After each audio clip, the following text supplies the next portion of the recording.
আসসালামু আলাইকুম রহমতুল্লাহ। দেখতে পাচ্ছেন এই যে একটা মাজার। এই মাজারটা হচ্ছে সরকারি জায়গার মধ্যে অবস্থিত, খাস জায়গা, জোট জায়গা না। চলুন জেনে নেওয়া যাক এই মাজারটার কি রহস্য, কিভাবে গড়ে উঠলো এই মাজার।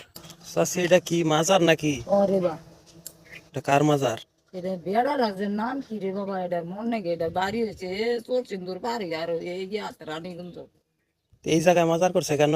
এখানে মাজার আছে, এটা এদিকের ভক্ত আছে বেটা ফিরে রাত ধরা। কোন পীরের মুরিদ ছিল এই লোক?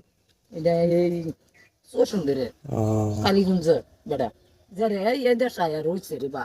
পরে এই জায়গায় যে কবর দিছে ওনারে, হ্যাঁ। কারা কবর দিছে? কমন দিচ্ছে রে দু যারা ভক্তবিন্দু তারাও এন জায়গা রাখতে তুলে গেছেন। এটা তো মনে হয় মানে খাস জায়গা নাকি জোট জায়গা? আর জায়গা দিল বেড়ার অর্থ সম্পদ জায়গা জমিন কম না ভাই। এই জায়গায় কি উরুস টুরুস হয় নাকি? গরু জব এরা উড়ো সব বছরে একবার। ও আচ্ছা। আর এমনি ধরো না, এটা মাসে করে মাসে খাওয়া লাগে।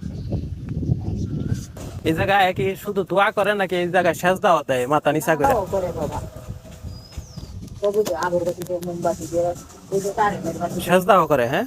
ওইগুলো দেয়, এরপরে দরে এরপরে সেজদা দেওয়া তো এটা শিরিক, তাই না? এটা তো করা যাবে না।